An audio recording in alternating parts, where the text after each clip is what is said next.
আমাদের মোবাইল ফোনে যে জিমেলটি আছে সেই জিমেলটি যদি হ্যাক হয়ে যায় তাহলে আমাদের কেমন বিপদ হতে পারে কম বেশি সবাই জানেন। আর যারা জানেন না, যারা একদমই জানেন না যে জিমেল হ্যাক হলে কি বিপদ হতে পারে, কি সমস্যায় পড়তে পারেন, তাদেরকে আমি কিছু উদাহরণ দিচ্ছি। যেমন আপনার মোবাইল ফোনে ফেসবুক, ইউটিউব, তারপরে ইনস্টাগ্রাম এই অ্যাকাউন্টগুলো যদি করা থাকে এবং এই অ্যাকাউন্টগুলো যদি জিমেলের মাধ্যমে করা থাকে, তাহলে জিমেলটি হ্যাক হওয়ার পর আপনার এই অ্যাকাউন্টগুলো সরাসরি হ্যাকারদের কন্ট্রোলে হয়ে যায়। তখন তারা এই অ্যাকাউন্টগুলো হ্যাক করার পর আপনাদের অ্যাকাউন্টগুলো খারাপ কাজে ব্যবহার করে তাদের সুবিধা হাসিল করে। মাঝখান থেকে বিপদে পড়ে যাবেন আপনি। এবং আপনার জিমেলে যদি কোনো পার্সোনাল ডকুমেন্ট থাকে, যেরকম আপনার ফোনে যে ফটোগুলো আছে, এক কথায় গুগল ড্রাইভ এবং গুগল ফটোস, সেগুলো যদি আপনার কোনো পার্সোনাল ডকুমেন্ট থাকে যেমন ভিডিও অথবা ফটোস, সেই ভিডিও এবং ফটোসগুলো কিন্তু হ্যাকাররা নিয়ে নিতে পারে। মানে আপনার জিমেলটি যদি তাদের কাছে থাকে এবং সেই জিমেলে যদি আপনার এগুলো ব্যাকআপ করা থাকে, তাহলে তো অবশ্যই আপনার সেই ভিডিও, সেই জিমেলগুলো তারা পাবে। তখন তারা আপনার ওই ভিডিও এবং আপনার ফটোগুলো দিয়ে আপনাকে ব্ল্যাকমেল করবে এবং কিছু অর্থ হাতিয়ে নেবে। ধরুন আপনার এমন কিছু পার্সোনাল ডকুমেন্ট আছে যেগুলো পাবলিক পেজে দেখানো অসম্ভব, তারা সেগুলো বলবে যে এগুলো আমি পাবলিক পেজে দিয়ে দেবো। তো পাবলিক পেজে যখন দেবে তখন কিন্তু আপনি অবশ্যই বিপদে পড়ে যাবেন। আপনার হয়তো সম্মানহানি হবে, যার কারণে আপনি টাকা দিতে তাদের বাধ্য হবেন। আপনাদের সাথে এভাবে ব্ল্যাকমেল করতে পারে। আশা করি বুঝতে পেরেছেন যে কত বড় বিপদে পড়তে পারেন আপনার জিমেল অ্যাকাউন্টটি হ্যাক হয়ে গেলে। Hello viewers, this is Arafat Hossain and welcome back to mobile master BD take.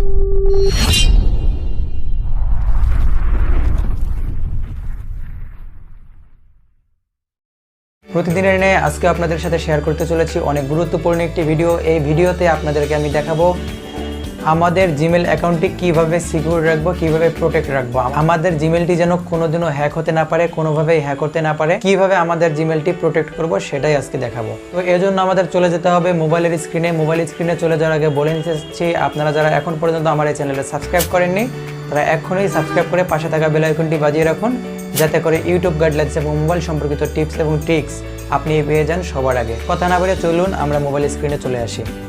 তো ভিউয়ার্স, আমরা চলে আসলাম মোবাইলের স্ক্রিনে। আমাদের যেটা করতে হবে, আমাদের ফোনে কিন্তু অবশ্যই নেট কানেকশন থাকতে হবে। আমাদের ফোনে নেট কানেকশন দিয়ে ইউটিউবে আমরা চলে যাব। ইউটিউবে চলে যাওয়ার পরে আমাদের এখানে দেখতে পারবেন আমাদের যে জিমেলটি আছে সেই জিমেলের লোগো দেখতে পারবেন। সেই জিমেলের লোগোতে চলে যাবেন। লোগোতে গিয়ে দেখবেন যে ম্যানেজ ইউর গুগল অ্যাকাউন্ট, এখানে আপনারা ক্লিক করে দিবেন। এখানে ক্লিক করার পর আমাদের এখানে অনেকগুলো অপশন শো করবে, সেখান থেকে আমরা চলে যাব সিকিউরিটি অপশনে।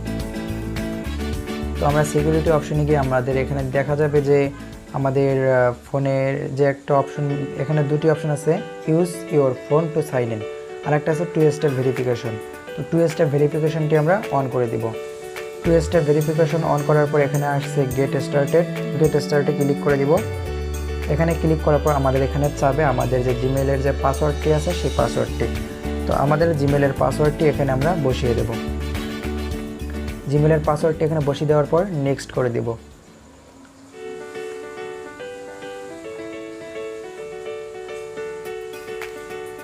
তো এখানে দেখুন আমাদের যে ইয়ে দিয়ে, মানে আমাদের যে সিমটি আছে, যে সিম দিয়ে জিমেলটি করা, সেই সিমের অথবা যে সিম দিয়ে আমরা টু স্টেপ ভেরিফিকেশন করব সেই সিমের নাম্বারটি এখানে দিতে হবে।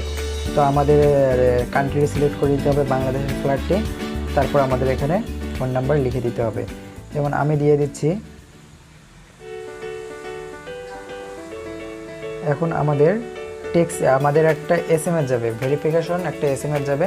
সেই SMSটি আমরা মেসেজের মাধ্যমে নিতে চাই না কলের মাধ্যমে নিতে চাই, আমি টেক্সটের মাধ্যমে নিতে চাই, তাই নেক্সট করে দিচ্ছি।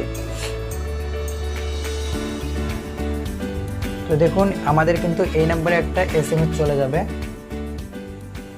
একটা ভেরিফিকেশন কোড চলে যাবে।